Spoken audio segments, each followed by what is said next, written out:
Bonjour chers élèves de première année, sciences, économie et gestion.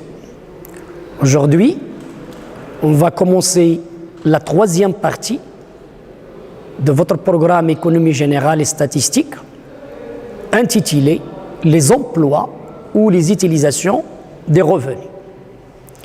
Mais on va commencer le premier chapitre de cette partie qui s'appelle la consommation.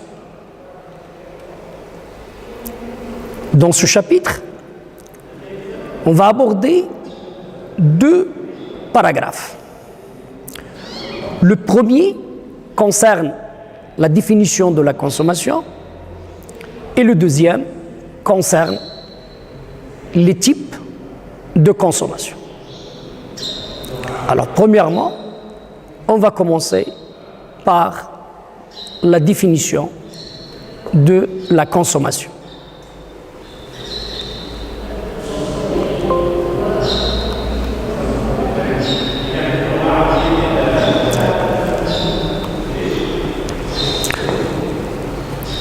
Comme toute opération économique, la consommation est une opération économique qui consiste à utiliser un bien ou un service dans le but de satisfaire directement ou indirectement un ou plusieurs besoins.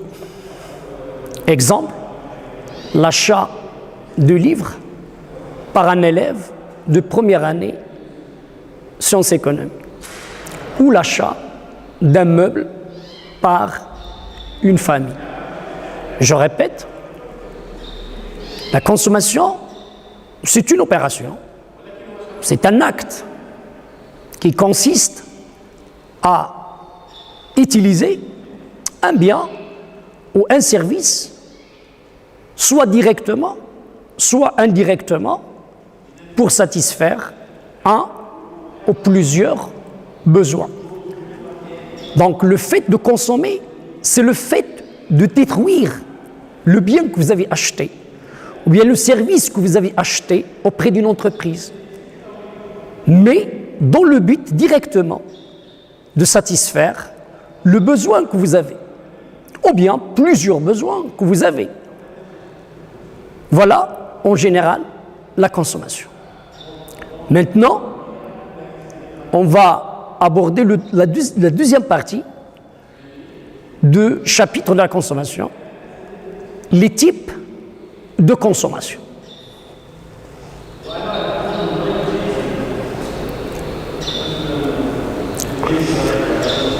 Parmi ces types de consommation, premièrement, on distingue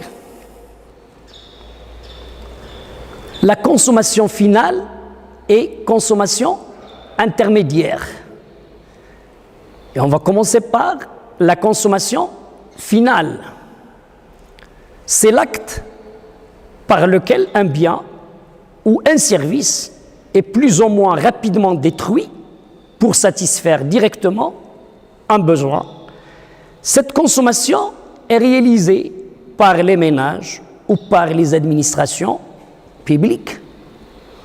Je répète, la consommation finale, c'est l'acte par lequel un bien ou un service qu'un agent économique, principalement les ménages et les administrations publiques, pour satisfaire un bien ou plusieurs. D'où la consommation finale, c'est l'acte réalisé par les ménages, par exemple une famille, ou l'acte réalisé par une administration publique, que ce soit centrale, que ce soit régionale, ou que ce soit une administration locale. Par exemple, les ministères, et je prends par exemple le ministère de l'Enseignement national, ou par exemple l'Académie régionale de Marrakech-Esfi, ou par exemple la direction provinciale de Marrakech. Alors, toutes ces administrations, lorsqu'elles utilisent un bien ou un service pour satisfaire directement un besoin, ça s'appelle la consommation finale, à côté bien sûr des ménages qui utilisent cette consommation. Deuxième type qu'on va voir, c'est la consommation intermédiaire. La consommation intermédiaire, déjà le mot intermédiaire est totalement différent au mot final. Il porte sur des biens et des services intégrés au processus de production.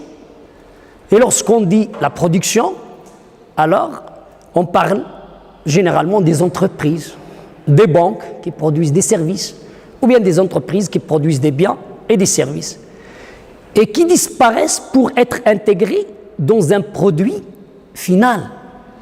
Donc les entreprises achètent des matières premières, par exemple, pour utiliser dans la production d'un autre bien.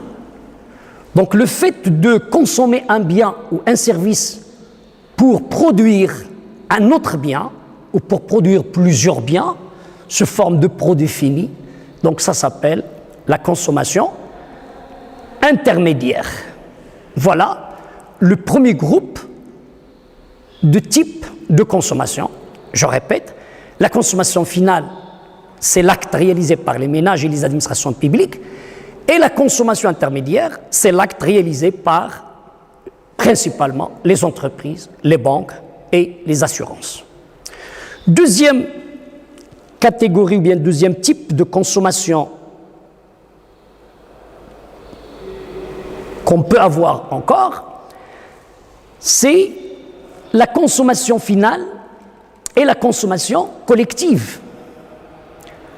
Alors pour la consommation finale, elle est réalisée par un ménage et vise à utiliser des biens et des services marchands.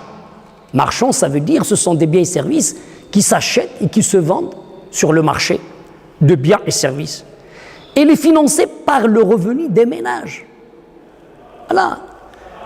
La spécificité de la consommation individuelle, c'est que le ménage qui finance à partir de son revenu qu'il touche par mois,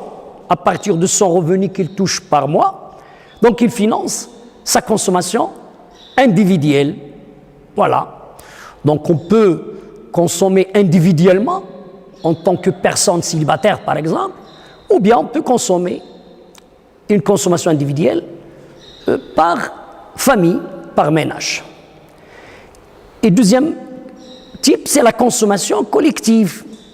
Et lorsqu'on parle de la consommation collective, généralement on parle de la consommation d'un bien public, d'un bien collectif, des services publics rendus par l'État.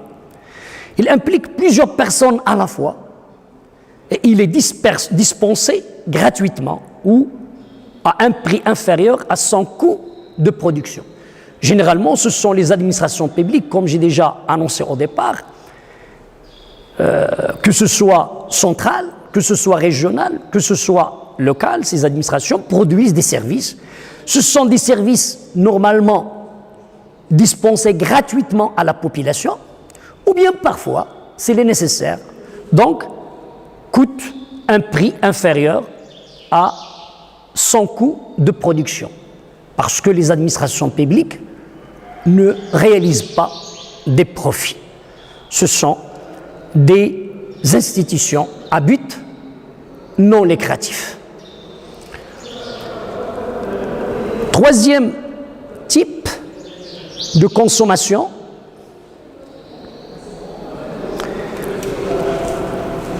comme vous voyez au tableau, donc c'est la consommation privée et la consommation publique. La consommation privée, déjà le mot privé, en quelque sorte, il nous emmène à parler de secteur privé. Et le mot public nous emmène à parler de secteur public. La consommation privée, c'est une consommation qui concerne le secteur privé comme les ménages, les entreprises et les institutions privées sans but lucratif, telles que par exemple les associations, les syndicats.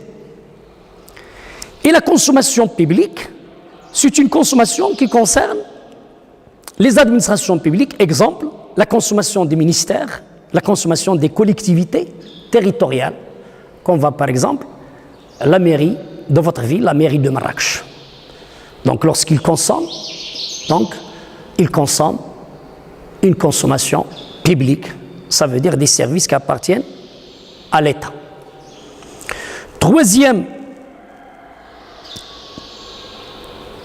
Quatrième catégorie de consommation, et non pas troisième, parce que le troisième c'est la consommation privée et publique. Quatrième type de consommation, c'est le taux consommation. Le taux consommation. Le mot auto, voilà, consommation par soi-même. Il désigne les biens et les services produits par les agents eux-mêmes pour leur propre consommation.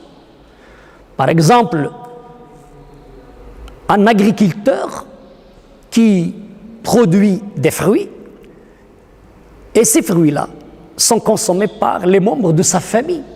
Dans ce cas-là, on dit que c'est une autoconsommation. La même chose, un conducteur de petit taxi, lorsqu'il prenne avec lui sa famille, donc c'est une autoconsommation. Un coiffeur qui rend un service aux membres de sa famille, un service de coiffure, donc ça s'appelle l'autoconsommation. Cinquième type de consommation, on va la laisser pour la prochaine fois et la prochaine capsule vidéo. Merci de votre attention, chers élèves.